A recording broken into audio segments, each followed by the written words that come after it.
Force Projection with Joey and James. Yeah. Episode 8, James. Yeah, we're here. Back at it again. Have you had any Star Wars adventures this last week? Nothing major. Why not? I was actually Don't guilt trip me right now. in VR. Vader Immortal Part 2 came out, and I've been waiting to play it for when you head over. Yeah. And that hasn't happened. Right. So. And that's supposed to be all Force centric. Yes. Yeah. So what do you expect? I haven't experienced that. I don't remember the trailer. So what is it? What are you expecting? That it's going to be a lot of pushing and pulling. Yeah. Throw some people around. Throw some people. And are they going to incorporate like the stuff that they implemented from Episode 1? I don't fully know. I know you have your lightsaber in it during some of the scenes, but it looks like you bypass a lot. Although you do swing it at the Dark Gast, which is kind of like this 4-armed cave rancor that's native to Mustafar caves under the surface or something. So That's pretty cool. yeah, it's gonna be a little freaky in there in VR, watching it try to grab you and stuff like that, swinging the lightsaber at it. Yeah. So Yeah. throwing rocks at it and stuff with the Force. But it's you go through like the old ancient Jedi temple with Vader trying to teach you the Force, and you learn Force powers and get a lightsaber and stuff. So it should be cool. That's really cool, though. Yeah. That's like a cool concept. That's totally like, and I totally want to get this VR thing, but again, I'm just not there. There's not enough there Yeah, for me to splurge. Well, You know what I'm saying? yeah, And I heard the Valve the Steam one's coming out. Valve whatever, Index, it's the out. Valve one, yeah. Yeah. And it looks pretty cool, but man, it's like $1,000 or something. It's man. $1,000 to get the whole setup, which you basically need to play. Yeah. Yeah. The alternative. I don't want to go too deep into this because I have mixed feelings on it. The alternative is something good like the Oculus Quest. Yeah. Is that the cheaper version? Is that the one that's all in the headset? Yes, but they just announced they have this Oculus Expo. They just announced they're going to let you put a USB cord to your computer, and it will use your computer's CPU and graphics card and Steam games and everything, and it'll just basically project it to the screen. So basically, if you want the portability, you can leave whatever on it and have it all in there, and then so you you can can play do- all of your normal games. Okay. So using your own PC's power and stuff. So they should definitely For $400, that's a pretty good deal. Yeah, well, I think just to bring this to Star Wars, I think that's where they should unlock basically. They need to do an X-wing pilot.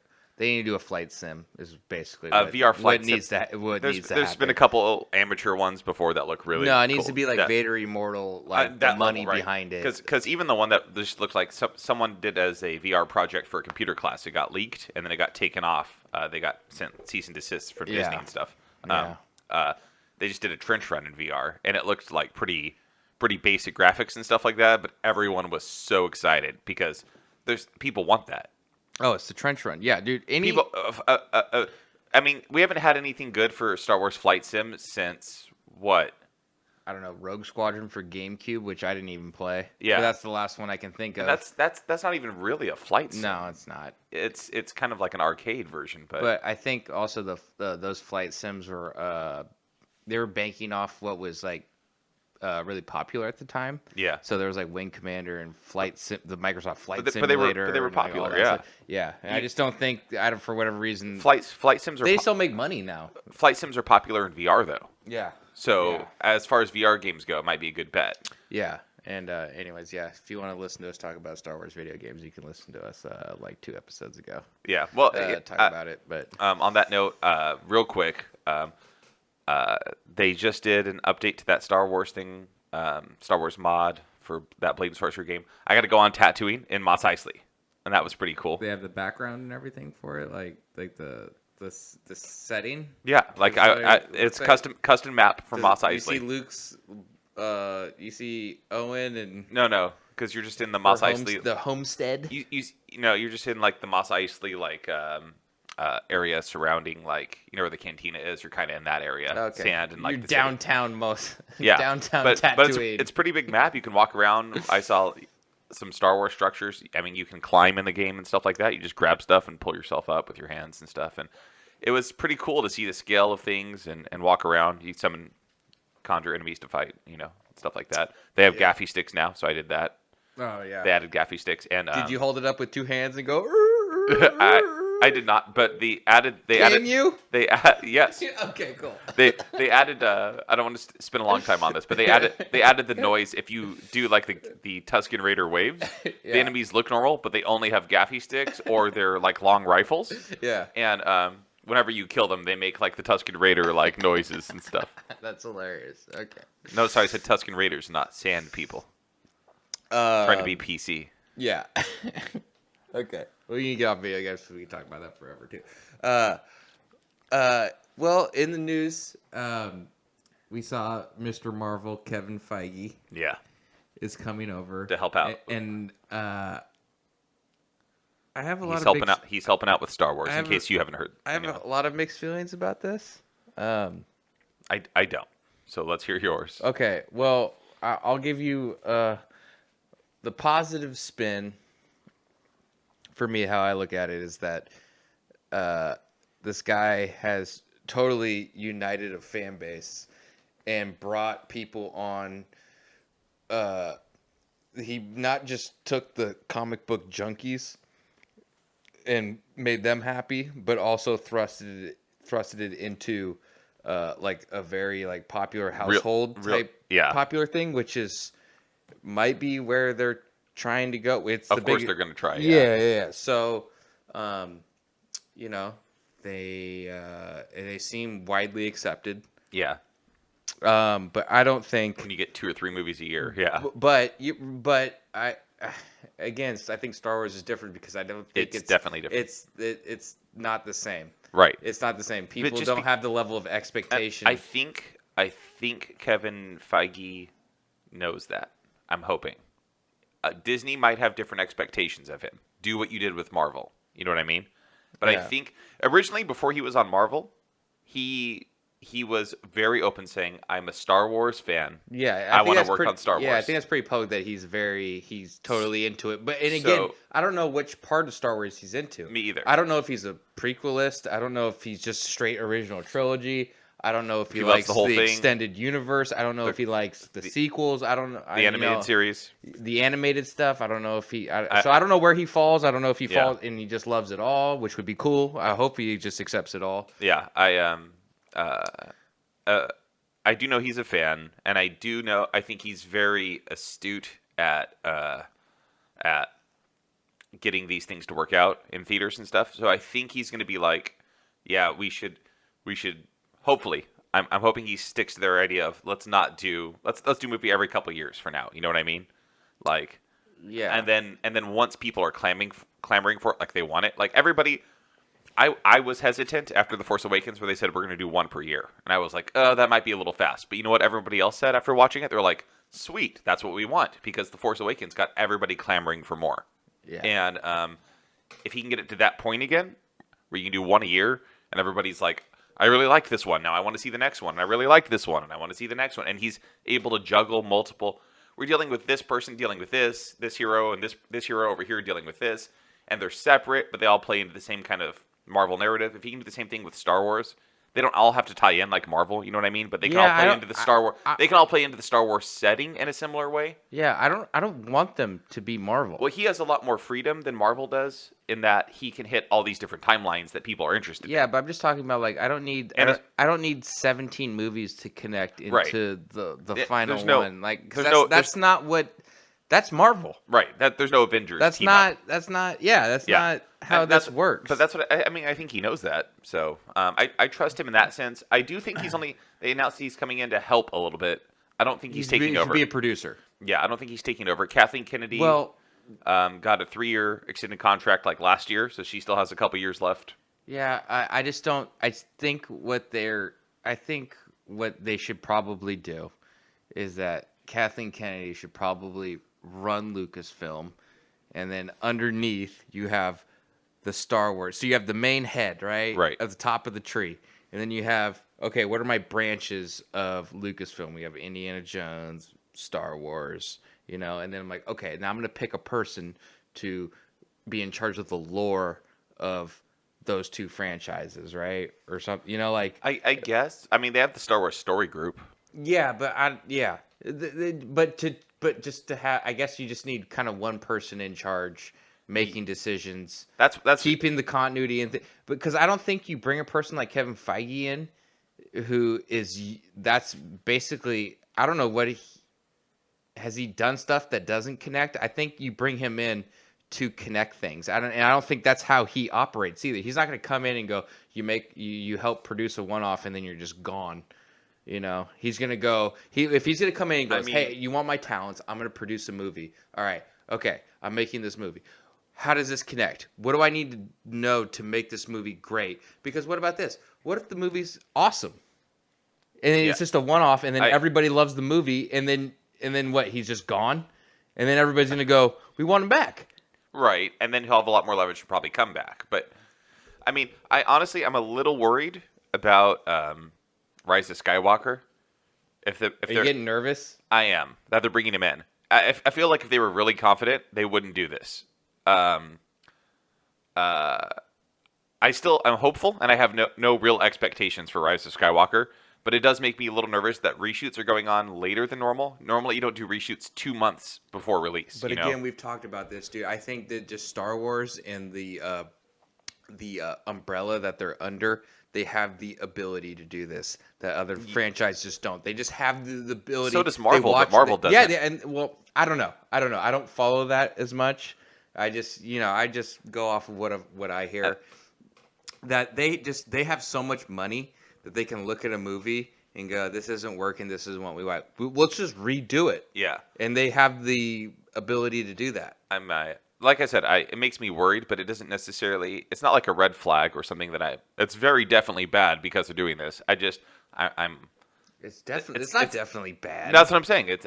That's not what I'm trying to say. Yeah. Is that? But it's making me a little nervous that between that and then bringing him in to like, I don't know. I hope it goes well. I still do. I'm still going to see it in theaters. Yeah, I just think if that guy who's done all that with Marvel, and they're under the same Disney umbrella, and he goes, I want to do Star Wars. Like, dude, you go, yeah, right? Well, no, not necessarily, because you have Star Wars, which is floundering, and then you have, it's doing okay. Star Wars it's doing worse than they want, but still,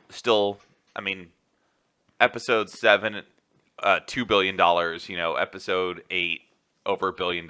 Like Rogue One, over $1 billion. Yeah, so it's not like it's failing, right? But it's not doing as well as they want currently. It's not bulletproof. It's not Marvel, and so that's what they want. Yeah, but And so if you have this guy who's made Marvel this right now, I know you don't follow it around as much, but I don't want to get in the weeds too much because this isn't as directly Star Wars related, but it is related to this guy. Marvel goes through different phases where the storyline he has set out. Phase 1 is about these people. So Phase 1 was getting everybody set and then making the Avengers movie. And then Phase 2 was setting up the next thing. Phase 3 was setting up everything with Infinity War and Endgame. Well, let me Phase 4 right now is what they're on.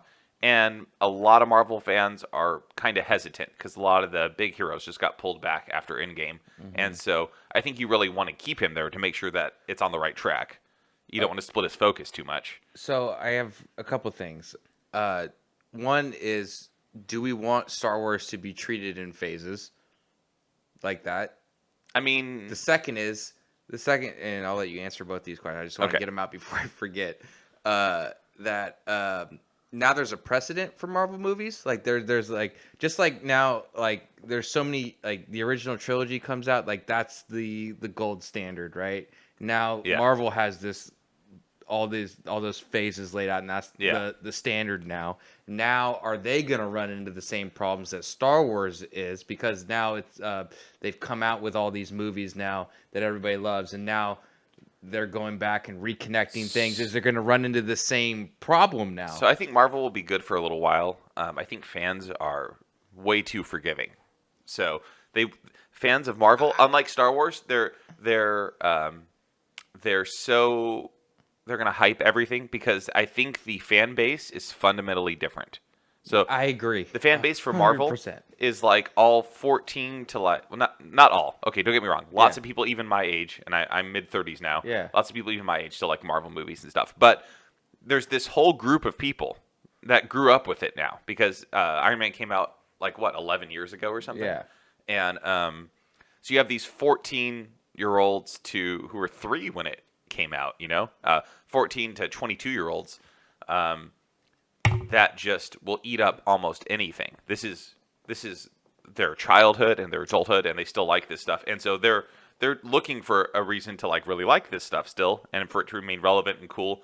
And a lot of people still like it regardless, even if they're older. But you have that whole section of fan base that you don't have with Star Wars. You have Star Wars who grew up with a different generation. Right. The original trilogy or the prequels. That's exactly right, because we have a fan base that's spanning generations. Yes, and it's for movies at least. Yeah. I know Marvel goes back further than Star Wars because of the comic books. Yeah. But I'm talking about now that these movies are made, and Iron Man and all those first phase ones have been set. Yeah. Once those have been around for 20 years, and then they still are trying to make Marvel movies, then it's going to start get compared. Right. And it's going to go down the same that's why I said it's going to be good for a little while. But Star Wars doesn't have that luxury right now because you have two entirely separate generations: people who grew up with the originals, and then people who grew up with the prequels. Okay. And now, but this is why I think that why they shouldn't do phases where everything that comes out fits into one narrative. I think that when you have a movie franchise that spans generations, that you're going to have to do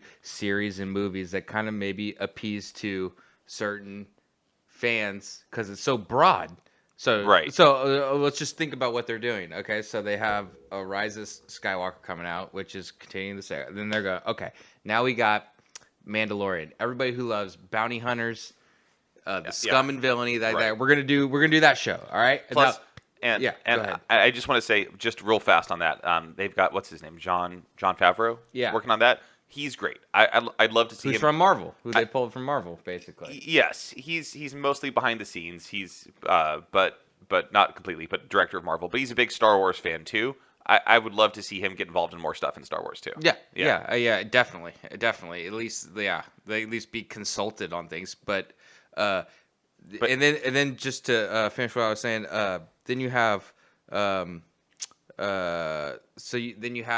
you have the Mandalorian, which is bounty hunters, scum and villainy, right? Then you have Obi-Wan, which is prequel heavy, which everybody thinks that they just forgot, which I can understand that, which, Yeah.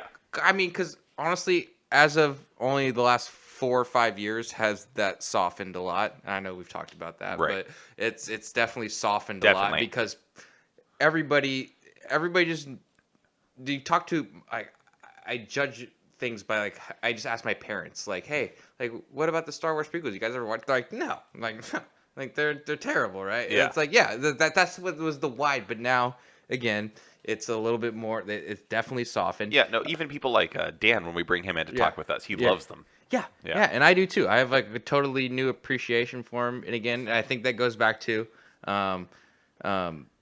we thought that's what we were going to get. That was it. And so we were a little bit harder on it. Now that we get so much more, I think it's easy to soften up and see the storytelling that was going on and to get over some of the bad acting. But you do have the scum and villainy part and somewhat of the original trilogy setting, a little bit post-original trilogy, but not quite in a sequel territory. Right. And then you have the prequel kind of setting for Obi-Wan. And then you have Cassian Andor, which is really going to go right into the middle of the original trilogy. Right. So everybody who loves Empire and Rebels like me and you. This is the part where I think that Feige will do really well. That's what I was saying. He doesn't have to do it the same kind of narrative. Let's do all the same timeline like he's forced to in Marvel. Yeah. And then have them all weave together. Yeah. He can hit these different timelines and maybe make them relevant to each other. You know how they think of it like a really smoothed out version of what they did with Han Solo's dice in The Last Jedi and then Solo. Right. You lay the groundwork for something here.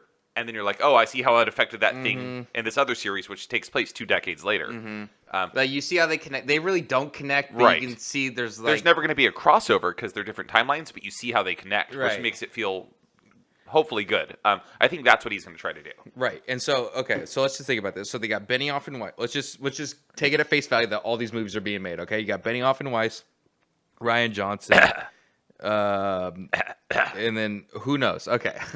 All right. Easy over there. Let me just finish that. Okay.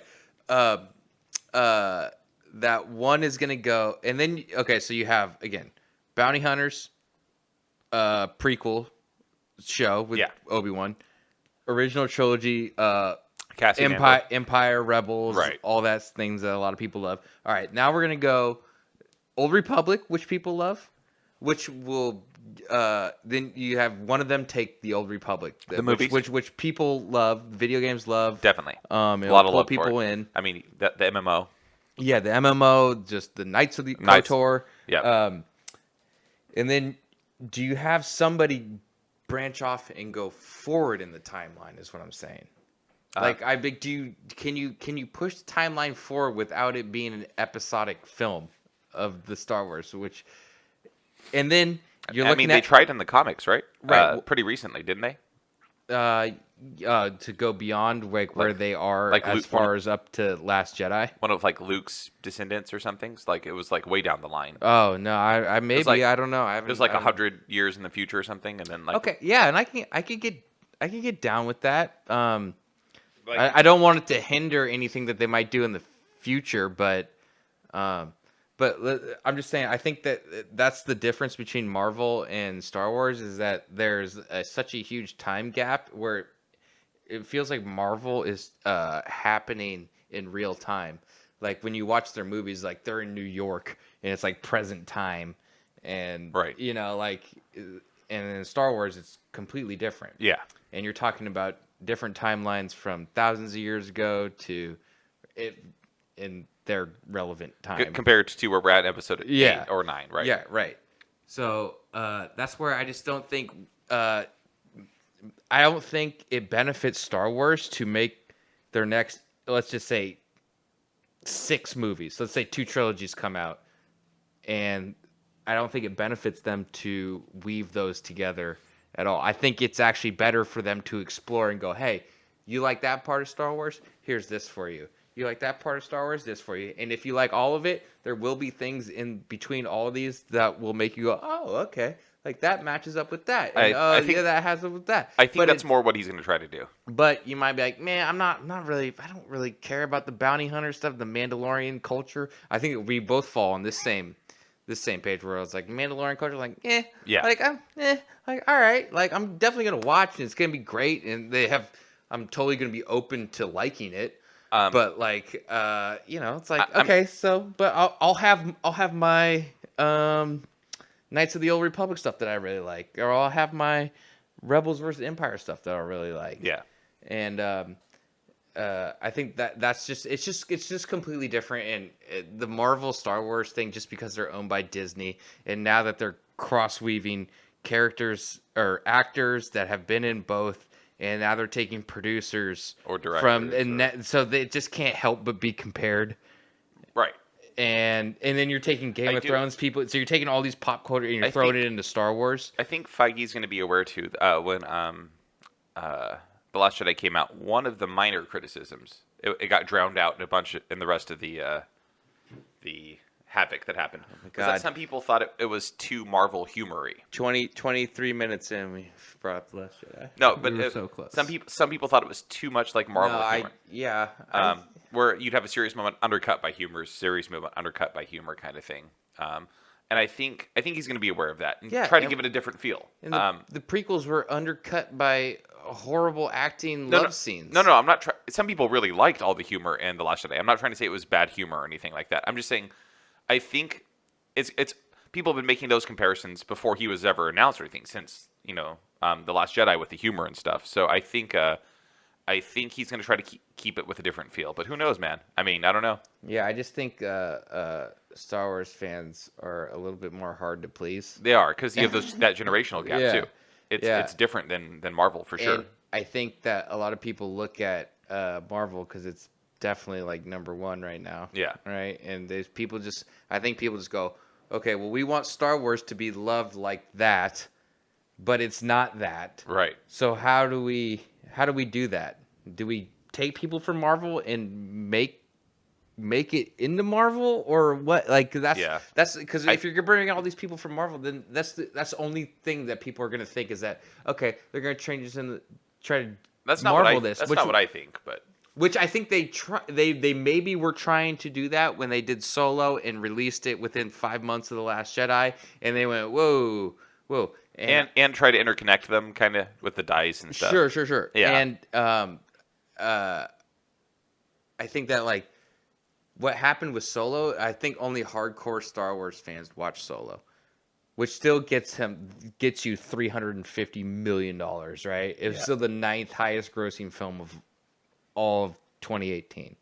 All right. So, but the thing is that makes Star Wars $1 billion franchise is that you have people who aren't Right. like Star Wars go and see it, and it's like a huge deal. Well, I think that's the thing with Marvel too, though. They're like only Marvel fans see this, Well, only Marvel fans see Ant-Man.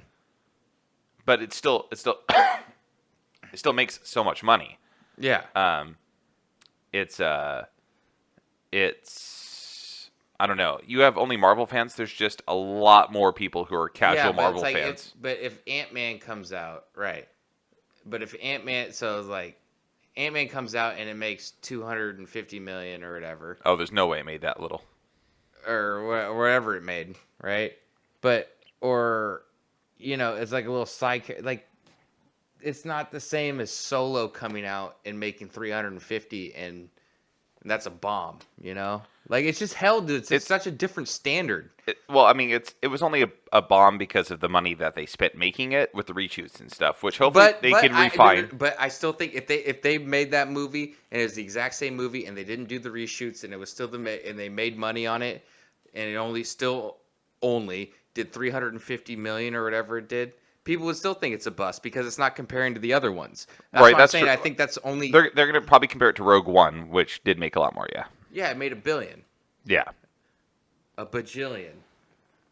Oh yeah. So Ant-Man 2, by the way, worldwide 622 million. Okay, but worldwide that's different because Star Wars is really only big domestically. I mean, it's different. It's different. It's not they're not comic books like they are accepted over in like Asia Star Wars is really big here and not elsewhere, but that's how it's going to get compared. They're going to look at the total box office revenue, Yeah. So I don't know. Star Wars does have the ability to draw fans from I just think there's a lot more current Marvel fans than Star Wars fans when it comes to making movies. I just think Star Wars has that appeal to people who aren't fans that Marvel doesn't.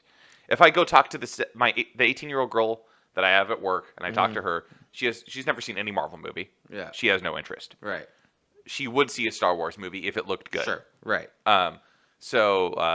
Yes. I've talked to her about it, and that's the way it goes. Right. Yeah. It has a different kind of appeal. Like I could convince like my mom to go see a Solo in the theater. Yeah. More so than I could saying, "Hey, Ant-Man's in the theater. Let's go see it." Yeah. Like it still has that. There's pull. a lot more of those Marvel fans right now that grew up with it and stuff like that who are going to go see every movie. Kind of again, thing. But that's because it's been around for a long time. My mom, it came out in 1977. They loved it, when it came out. They have 20 movies for Marvel. I know. They've laid the groundwork 20 movies over a little over a decade. So you have that whole generation who's grown up with it right now. Which is why I don't think it's a bad thing that it's not Marvel. I don't like. It needs to not be Marvel. Yeah, and I think we both agree on that. That doesn't need to be Marvel. So I think hopefully so when they're bringing people like Feige and Favreau and stuff in, they're saying, you guys made Marvel what it was because you saw what it could be. Can you guys see what Star Wars can be and make it what it can be? Right, not copy what you did. That's what I'm hoping. Yes, exactly. Wow. Okay. Well, I'm glad we figured that out. So I did see the just before we started this. I saw the new trailer for what's that Star Wars game? Jedi Fallen Order. Yes, Fallen Order. So I told you I was going to save my thoughts until we were. Oh recording. God. All right. It's how much do you hate it? Not much. It looks very much like a console game. Well, yeah. Yeah. Which means I think the gameplay is going to be fairly limited. It looks like, you can easily handle everything with a controller. I don't think it's going to be too in-depth. Yeah. So I don't know how it's going to go. Hopefully you can really differentiate the gameplay with like skill trees and stuff like that. Hopefully that'll be a big part of it. I don't know. But it definitely, it has I don't mean this in just the way in terms of like I mean, just everything. The camera angles, the monsters you're fighting. It looks like an arcade game kind of Yeah. style console game. And that the one thing that I'm already like kind of irked on is that you can't customize your main character. Oh, You already have to look like this dude. Which It sucks. okay, so I agree with you with. I know it's based on the actor who did it. I don't get it though. That's just not what I would pick in terms of a main character look. Okay, so this is just me having no knowledge of making video games ever, though. Yeah. But they're trying to make cool ass cutscenes. Yes. And make a story, and they have to pick what they're gonna design and put it in. And it might be harder if you do. You have 40 different face skins and skin colors, and then you try to make a cutscene and implement all that. So I have no idea what goes into game But if making. you're just gonna make one model, Yeah. if you're just we're not gonna have custom models. I'm okay with you playing one specific character without customization. I'm okay with that if the story demands it. Yeah. But if you are just gonna use one model, I would have rather them have a different character model than what we got. Yeah. Then a white dude. Just That, even in particular that white dude. Yeah. I don't want to sound mean, but when I watched this with Danny B, yeah. Force Projection legend, I was just like, man, why can't this just be like an alien? Just I mean, non-human. I think what they're just looking at demographics, you know. The main group of people that are going to play this game are going to be white guys, and they want you to identify with the character. Yeah. Thus, they made a white guy. I think that's what it is. That's the sobering reality. But, I mean, I don't know. I wish he looked different and stuff too. I don't think I like how powerful it's going to be. I never played the Force Unleashed games. I'm like, oh, that looks cool when it got released years and years ago. Well, if you think this looks arcadey, that's Well, definitely. That's what I mean. I mean, talking like standing up at one of those booths. Yeah. In an arcade, button mashing. This guy unless they have a really good reason for why he's so powerful in the Force, I'm going to be really drawn out because like we'll see. He's like He survived beyond prequel level Jedi Master right now, and he's like doesn't know what's happening or something. I don't know. Yeah. And well, maybe they could play on. He just witnessed Order 66, and you see his master die, and yeah, then he's just launched into the story, and it's just like it's hitting him as fast as it's hitting you. And I don't know. Well, we'll see. If there's a good reason, I can get over it. You know, but I don't know. Between that and then I bet. So Well, based on that beautiful. preview, it looks like they're trying to sell that whoever that the person with the red lightsaber, obviously a woman. like the Inquisitors. Yes, The sisters. obviously a woman. In my opinion, obviously gonna flip. Not gonna stay the bad guy. What? No, I think they. Oh, really? Almost certainly. Okay. All right. Well, I don't. I think there's a group of Inquisitors hunting down the remaining Jedi, and she's part of it. And she's part of And them. she's gonna flip. That's what I'm saying. Okay. Well, I don't. I'm gonna call I that have now. nothing to base that on. Is that just you have nothing to base that on? It's just the setup and everything. They made her very prominent in it. You I thought hear that was her. Vader, by the way, when they in that last trailer when the red lightsaber comes on and you Yeah. see like a cloak hanging down or like They made her very prominent. It looks like she's in that game for a little bit. You probably have several confrontations at the beginning. She has voiced lines and everything where it sounds like she's talking about, you know, hunting people down or whatever. Yeah. And it's definitely going to be we're appealing to the main male demographic with the main character. Oh, this female character is after you and she's a badass and stuff. And it's definitely going to flip when your character and hers make a connection of some kind when she doesn't just kill you right away. And you know what? You're right, because that's EA and that's what like main game companies do. Yeah. And so until they prove us otherwise, I totally see being like having that view. Like until you show us that it's going to be something cool and crazy and out of the box. Yeah. We're just going to expect it's more of the same. Status quo is just going to be the game's going to look absolutely beautiful. The graphics and the art and the movements and everything's going to look great. Yeah. But the story's going to skim the surface and it's going to be just like Battlefront 2's story, where like you start like, oh yeah, you're part of Inferno Squadron of the Empire, but then you flip. But granted, and this is another thing, just to go back to like movies and shows that like Disney should do, and a lot of people clamor for doing like stuff about bad characters. I think it's really tough to do evil centric stories, especially in Star Wars. I mean, yeah, but do you have to do something evil centric You have to have just to have a bad guy? You can't make a show, James, and then there's no good people in it, and everybody's just a bad. Like I think people forget, like, hey, we want like a Darth Vader or somebody, or like just focus on bad characters doing bad things, and there's no good characters, and then how do you even resolve that? Then you have to have things that connect because it's a story. You don't want it just to be. It's Star Wars. It can't just be like a bummer of a story. Well, I mean, Episode 3, but yeah, but there's all the other. You know what? Yeah, you know he comes around. Yeah, I mean, by that point, the nice thing about writing a bummer of a story is that literally you're like, if you guys want the good resolution to this, it's already released. You know what I mean? You can just watch episodes 4, 5, and 6. Yeah. So I know what you're saying. So like, it's hard to just make a straight evil centric video game, movie, TV show. But if you have a villain in a video game, like this woman seems like the villain, if you have her, there's no reason you can just do Phasma and just have her be evil and not have her flip. But they're gonna flip her. How do you resolve that? Like, how do you even end something like that? Where like what she ends up, the show ends, and then she ends up the evil person in The Force Awakens. No, you mean like from this game?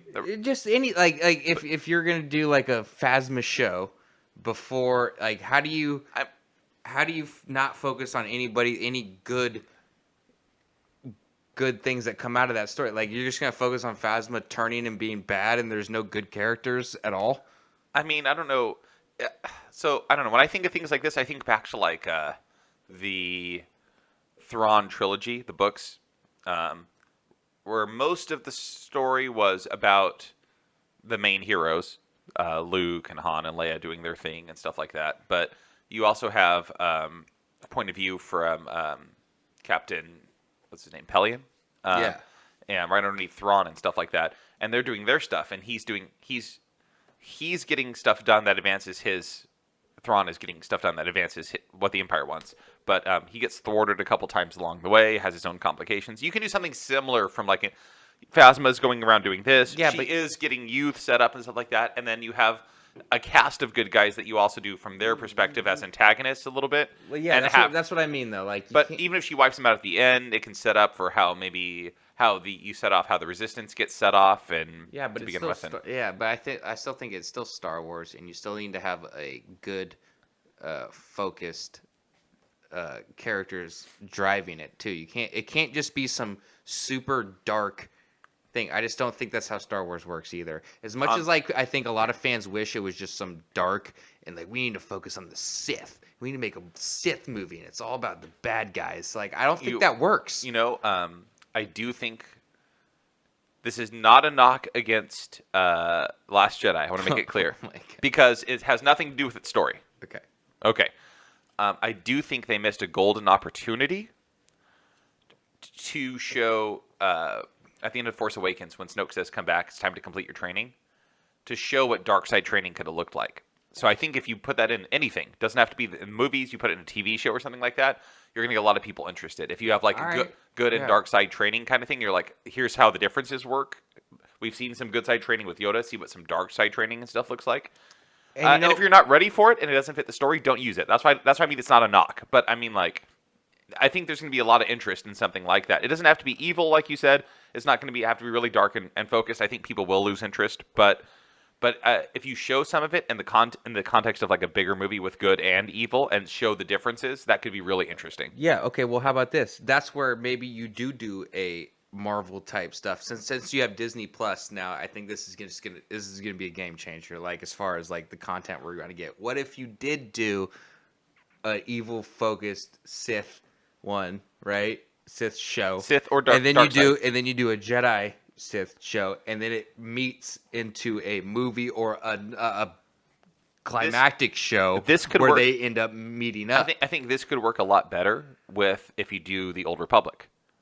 Yeah. Yeah. I think that could be perfect thing where you can. So again, and And then you have like a Sith Empire and right, stuff. Yeah. and you have and it's all building up together. But also, then you have Obi-Wan going on, you have Cassian Andor going on, you have the Mandalorian going on, you have the new episodic films going on, you have Rian Johnson's. You have so many things going on. You'll find something that you like. Yeah. So Also, to loop back a little bit, I looked it up.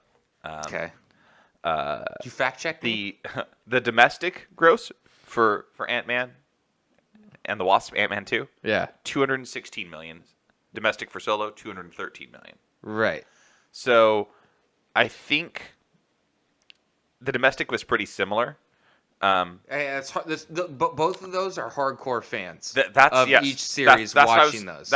So the actual number of like really American hardcore fans might be similar for Star Wars and Marvel, but Star Wars has that untapped appeal to almost anyone that it can get into if they can get it there. So I'm really hoping they go for that and pull that out. Yeah, and I hope they don't get scared of doing something new because I don't want they can still make it just as epic. Just like I think I think of Guardians of the Galaxy. I don't think anybody knew who Guardians of the Galaxy. To do the numbers that it did. It wasn't just hardcore fans. It was like it'd be like if you made a Thrawn. Right. People would be like, "Oh, who's that?" You bring in hardcore fans. Plus, it was just so good that everybody. You do something with Mara Jade. Yeah. People are going to be like, nobody knows who that is, but it could be really popular, just like it took off for Guardians of the Galaxy. Yeah. But I just think I don't want them to be scared to do something new, as well, because I think something new could still work. Yeah. You don't. Is you put the Star Wars logo over something, people are gonna be like, "What's this?" I mean, I don't know how all these series are going to go on Disney Plus. I have a pretty good feeling that they're going to be received well. The Cassian Andor, it's kind of like 50-50 if it gets a second season, but I bet you almost for sure, without even anything coming out, for Obi-Wan's thing's going to get renewed. Cassian's unless it's a real set, we're only doing 8 episodes kind of thing. But Cassian's gonna be tough because it bumps up into him dying. So how much story can you fit in between where you're starting the story and where Rogue One is? A pretty decent amount. I Yeah, don't know, 3 I'm years, saying, 3 like, years or yeah, something. yeah. But with the Mandalorian, I think is going to do really well. But we'll see. I mean, I don't know what to expect out of most of these. So either do I. Once I don't know what they're going to go at all with Obi-Wan. And I think once we see episode 1 of The Mandalorian, we might have a totally different conversation. Like, dude, this is going to be crazy epic. Or like, I don't like where this is going. Right. So, yeah. But at least as Jon Favreau, I have a lot of Yeah, I mean, at least it's gonna look good. They have all the money or whatever into it, so it's gonna look good. It does look good. So you said we got some stuff on Facebook. We do have questions, and since we took so long, we're probably not going to get to all of them. Let me bring up these questions here. Dude, okay. Yeah. So, talk while I bring these up here real quick. it's okay. Yeah, we got some stuff on Facebook for once, Facebook instead of Twitter. Okay. I haven't seen any of these questions yet, and you have. I do have a feeling it's by the same guy. No, it's not. These are all this is not from the same listener. Thank you, Joe. These are not all from the same. Our one listener out there. Listener who submitted questions twice because I told him to.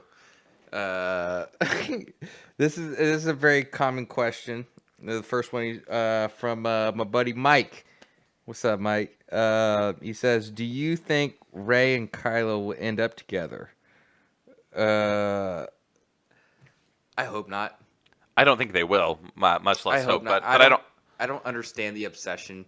Just besides the fact that Daisy Ridley and Adam Driver are both two good-looking people, and they want them to be together. Other than that, the story. I don't need. It blew my mind that people thought there was anything romantic there. I didn't get that feel literally at all when I watched the movie. Nothing. But I am 100% with you, dude. But I was like, oh, they have a connection and they're close. But maybe it's because I have I don't know. I have a lot of friends that are women that I have no romantic intentions for, and it's vice versa for them. So that's a very normal relationship. I know you have friends who are women, So so it's not odd for me to have a relationship where you're close with somebody, but it's not romantic. yeah, and the fact that he tortured her and is just a huge piece of crap to her the entire movie, and then she's nothing but like loving to him, but then like people want her to fall in love with him, and just like what? Like she's obviously doing it because she's how I take the whole thing that's going on in the sequel trilogy between them. Yeah. Is that she's just an amazingly kind, nice person trying to help somebody come back from the dark side. No romantic, sexual, nothing like that. Yeah. That's the vibe I'm getting. I think that's what you're saying too. That's what I got while watching the movie. Yeah. So okay. I had no idea people thought that until I was reading stuff afterwards. And again, I think that goes back. I just think that they like the idea of Daisy Ridley and Adam Driver doing. Honestly, I think it's people who look for relationships in almost anything. Yeah. Which is fine. But they have a relation. But I mean, like romantic. Yeah, a romantic relationship. Which is fine. But I think it's the same people that like the idea of fate or soulmates or two people drawn together when they're opposites, and it's all of that. And it's just kind of like, I don't. Star Wars isn't Twilight. Yeah. I mean, thank you. Thank you. I mean, I couldn't have said it better myself. Thank you. Just like Star Wars is not Marvel, just like Star Wars is not Twilight, it's not Romeo and Juliet, it's not any. Actually, it's more Romeo and Juliet than probably any of them. But I'm just saying, like, it is. It's its own entity. It doesn't have to be like something else. Yeah. Anyways, okay. Well, we can leave that one there because I've said my Star Wars has a mixed bag with romance in the past. I'm gonna be honest. The next one. Let's see. Which one do I want to do? Okay. Well, we had two people ask the same question, and it's both people who have never seen Star Wars before. Okay. Okay. It's my buddy Bernard from work and a friend Danny who I've met at work. They say, "What's Star Wars?" And actually, I thought about this before we did it. I said, like, how would you explain Star Wars to somebody who has never seen it? They don't even know an image of it. What would you tell them? So I would describe it as like science fiction in the sense that it's in space and you have lasers and stuff like that. But if you discarded everything that gets you hung up on anything. So if you got rid of all of the science part, here's why this works this way. Here's how this works this way, and we need to tractor beams, light speed, redirect power, kind lasers. of thing. It's just kind of like this is just what's happening, but we're not going to focus on any of that. We're going to focus on like the overall thematic story, which I don't know. It's weird. It's an interesting question because it makes me think of what I think of when somebody asks what is Star Wars, and it's mainly the original trilogy. Yeah, absolutely. Definitely. It's not that I'm discarding anything else. It's just where my mind goes when I think of it. That's just facts. So, and I think this is this isn't a question, but it also goes like if no one's ever seen Star Wars before, how do you show them Star Wars? Yeah. And I always say you just got to start. You just got to show them how they came out, and I don't know. You don't start with the Phantom Menace. I don't know. If you're trying to hook somebody, I think if I had done that, my girlfriend had never seen Star Wars, like I said before, until I showed her. She liked the original trilogy well enough that she wanted to watch the prequels. Like, okay, well, let's watch the next one the next night, kind of thing. And she made it through most of the Attack of the Clones before she burned out. Tapped out, yeah. Well, that's normal. For somebody who hasn't and who's binge watching Star Wars movies, if you do 5 in 5 nights kind of thing. So yeah. It's easier to kind of burn out a little bit. Yeah. But by that point, she had seen the first movie she saw before that. I didn't show her episode 4 to start with. I didn't show her New Hope. I showed her episode 7. Yeah. Because I was watching it like a couple nights before 8 got released. Yeah. So she watched it with me. And that's her favorite. She likes that one. But it made her want to watch the other ones too. She watched 8. She watched Rogue One. Yeah. So well, my only concern, like I totally like. I think if I was gonna start somebody watching Star, it'd either be A New Hope or it would be The Force Awakens. My only hesitation with showing The Force Awakens to somebody first is that the way it looks. If we're watching it in present time right now in 2019, September 28th. Yeah. All right, and I'm showing somebody a movie, and I show them the sequel trilogy, Rogue One, and then I show them that, and then I show them the original trilogy. It might be a little bit more hard for them to buy what's going on just by the way it looks. Yeah. And I don't want people to be like, oh, like I want them to go, Star Wars looks like this. This is how it started with everybody. It looks like practical effects and all this stuff in the original trilogy. And then there's also a payoff. There's a payoff for watching 7. Like, if you're watching 7 for the first time, and she goes, and Finn's going, what about that ship? And Trey goes, that's garbage. Yeah. We don't need that. And then the camera pans over, and then there's just like this feeling that you get. Yeah. And if you haven't watched the original trilogy, that scene means nothing to you. There's no scene like that in the original trilogy. Well, what's weird is, I don't know, because I showed her 7 before the original trilogy, right? Yeah. So, I think what's weird is, she knows what the Falcon is. Well, yeah, but I think actually a lot of people do just by hearsay, like just it's from Star Wars living. permeated society, yeah. But do you not feel like I get it that like when the camera shoots over there and the music goes up, like it's telling you like, oh, like what, like okay, like I get that, like so even somebody who hasn't watched it before will understand like, oh, is this supposed to be familiar? Like, yeah, exactly. But it will mean even that much more if you watch it. It will mean more if you watch the original trilogy first, sure. Mm-hmm. I just think it will. If she had been watched those and then 4, 5, and 6, and then watched 7, she's not going to get. She doesn't have that emotional appeal to the people that grew up with it or anything. Still, you know what I mean? It means a little bit more, but I don't think it adds too much. You're right, and I think that I also like showing people the original movies. It might not hook them.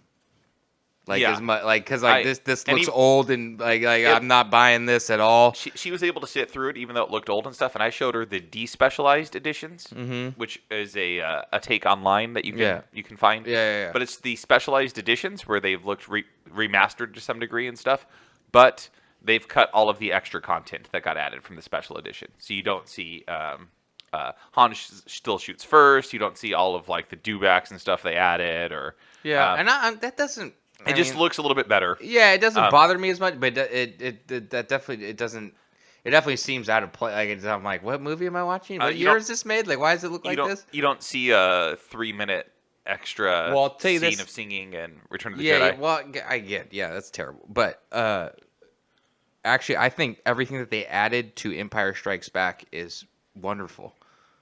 The Yeti, the Wampa. Yeah, I think that I can buy all that. Like, I think it was by far the least way intrusive. The Emperor looks. They made Cloud City looked a little bit better through the windows, and I think it was by far the least intrusive out of the original trilogy. Yeah, right. So okay, God, we got damn. All right, here we go. We could probably do one more. Okay, we call this the Force Lightning round. Force Lightning round. Okay. He says original releases versus newer releases from my buddy Adam. I think we kind of talked about that. About it a little bit. I like the despecialized editions, kind of a middle ground. I don't know if that's what. I don't know if he means original or like the sequels, or if he means original versus special editions. So just to hit on both, but it's really fast, obviously. Yeah. Original trilogy over any others for me personally. Oh yeah. But I like the sequels to a degree. Yeah. 7 is right underneath the original trilogy for me, so I like it. But then also I like the despecialized editions. Yeah. Which are better than the original set of the original trilogy, but worse than the specialized editions to me. Sure. So yeah. So it's kind of a combo. Yeah. So I would say despecialized editions of A New Hope and Return of the Jedi. And just the But Return of the Jedi with the new ending song from the special edition, which I like more. They're both really good. I just think the John Williams score at the end of Return of the Jedi in the special editions is amazing. I do like and then the special edition Empire Strikes Back, I think, really complements it and makes it. It doesn't make it better, but it's definitely I think for me, a more enjoyable Ending. experience. Yeah. So, okay, and then we kind of got this one from Mark Peterson. What's up, Mark? He says Shadows of the Empire. Okay. That book. He goes, but should it be canon? Should it be a film or a series of short films? And so it's been a really long time since I read Shadows of the Empire. Yeah. It was like one of the first Star Wars books I ever read, so I read like the synopsis of it or the the summary of it. Yeah. And it's basically so it includes like Dash Rendar. Dash Rendar, Prince And Shizor. there's actually nothing that's come out, I don't think. And maybe there's some comics or something that I haven't read that really like could conflict with this actually happening, where it's basically a failure story. They go to try to get Han. Yeah. They see Dash Rendar they get a hunch that Boba Fett is somewhere, and they can go find him and try to get Han back. But then they fail, and then there's another bad guy who's trying to kill Vader because Prince Shizor. Shizor who wants runs to Black be- Sun. Yeah. Caesar wants to be the new Vader, basically. So he's trying to prove himself he captures Luke and wants to kill him or something. So I don't, I don't really have any problem with it. I like that it's very self-contained. It doesn't leave things too open. Yeah. I liked Prince Shizor as a character to a large degree. I forget. I think her name started with a G. He had like this super realistic android that worked for him. Yeah. But I don't know. Like it was okay. I liked some of it. I really liked parts of it from Darth Vader's point of view. When he's just sitting there meditating, trying to heal or whatever, and then it's in between. Right. It's in between. It's right around Empire Strikes Back time. It's between Empire and Return. Yeah. It's right around that timeline. Yeah. And he's just sitting there meditating. And he's thinking about Luke and him blowing up the Death Star and thwarting him when he was trying to kill him before he knew it was his son. And he's like, my son blew up the Death Star, and he's like proud. He's like, so I don't know. He's kind of weird. It's like he's getting into that mindset. So you have like a little bit of insight into like Vader's mindset, what he thinks about, and right. Well, I think that's always kind of where he's been. Whereas like, this is that dynamic between like Vader doesn't really believe in the Empire, and the Empire doesn't really believe in Vader. Yeah. But they're on the same team. Right. And it's just like you But he can't scare us with your sorceries, Lord Vader. He's like, you don't understand the power of the Force. Yeah. But they're on the same side, so I really like that dynamic. Yeah. I don't know. It could be interesting. I don't know how you'd work Vader or his internal thoughts into any of that though too. Either, so. But to his question, you could make it canon? Sure. Will it be a series or a TV show? No. I don't know. You never know. I mean, maybe 20 years from now. I think there's a lot of untapped stuff you can do with Black Sun, which was the like criminal organization that Prince Shizor ran. Yeah. So if you do like the Mandalorian type TV show, but set with Black Sun stuff or something, I don't know. Maybe Dash Rendar show, something like that. Do I think it's going to happen? Probably not. No. But I remember playing I will say I remember playing the game on N64. Yeah, it's fun. Yeah. It's great. It was great. To wrap this all up about video games, I wish they would do actually a video game, kind of like Shadows of the Empire with Star Wars. That you actually just get to redo the scenes of the movies that happened. So you actually get to redo the trench run. You get to redo the Battle of the Second Death Star. You get to. Shadows of the Empire was cool because you got to be in a speeder and you got to lasso the AT-AT. Pretty sure they're called AT-ATs. Oh, God. No, we already covered that. Or, like, you could do the Battle of Coruscant, or you could do the Battle at Starkiller Base, where you actually, like, it's just like a recreation of what happens. We should definitely do it in VR, so that only I can do it. Yeah, that'd be great. Yeah, that'd be great. VR Battlefront. Okay, I think let's sneak one more. Last one. So let's sneak one more in. Force Lightning round. And oh God, I hope this might be too meaty of a question, but is R2 gonna die in Episode 9? Why is he not in any of the promotional material? From my buddy James Wood. What's up, James? Good name. Yeah, I think R2 is gonna have a bigger part in this movie than what we think in Rise of Skywalker, and that's why they're kind of keeping him under wraps. Will he die? My tears are already starting to form if he dies. And if he does, it better be they needed this one thing to happen and he had to do it. It better not be some stupid like he just gets blown up and it doesn't matter. No, he's gonna. It's maybe some sort of sacrifice or something we've touched on before. Yeah. Yeah. Do you remember in Last Jedi, Luke when he does his force projection, Holla. C-3PO sees him. Like he interacts with C-3PO. Now he's not a ghost or anything there, so I guess droids or something can see it. But we do know that ghosts can use the force sometimes. We saw Yoda do it. Mm-hmm. If Luke is a ghost and he force projects, everyone might be able to see him. Mm-hmm. And he might have some sort of last conversation with a machine, which he normally wouldn't be able to do, like R2-D2, like a droid. And he might even be trying to get R2-D2 to not sacrifice himself or something. But R2-D2 and Luke are so closely set. They're a duo. You know what I mean? So, dude, that would be so epic. If R2-D2 is doing this thing and Luke is at first trying to convince him not to, and R2-D2 is going to sacrifice himself to do something, and then they say their final goodbye or something. Yeah, dude, that would if like he does like the last thing where it's almost like Leia putting the disc in him or something. Yeah. You know, like kneeling down and putting something in him, but like they both know this is the end. Yeah. For him, like, dude, that would be. So because you could even have Luke. They've set up the groundwork. You could even have Luke give a potential goodbye, even though he's gone. Yeah. So I don't know. We'll see. I don't expect him to come out clean at the end of it. I expect him memory wiped or destroyed, but who knows? I don't have a lot of expectations. I'm just guessing narratively how they might try to punch us in the feels. Yeah. Right. So again, and I don't want it just to be cheap, just to like somebody died to die. And I don't think I honestly don't think they'll do that. I'm just very R2. You think Lando's walking out? R2. What? I think Lando should live. I mean, come on, dude. This isn't Game of Thrones. This is the Game of Thrones syndrome that people have put. That just like every main character needs to die. And this is not Game of Thrones. This is not Marvel. This is Star Wars. This is something completely different. Star Wars is something that these other shows should strive to be, not the other way around, in my opinion. Okay. And not strive to be, but to not be like Star Wars. Just like Star Wars should not try to be like Marvel. We will be at the theater together for this movie. We will be holding hands. I will when he dies. What, you're gonna?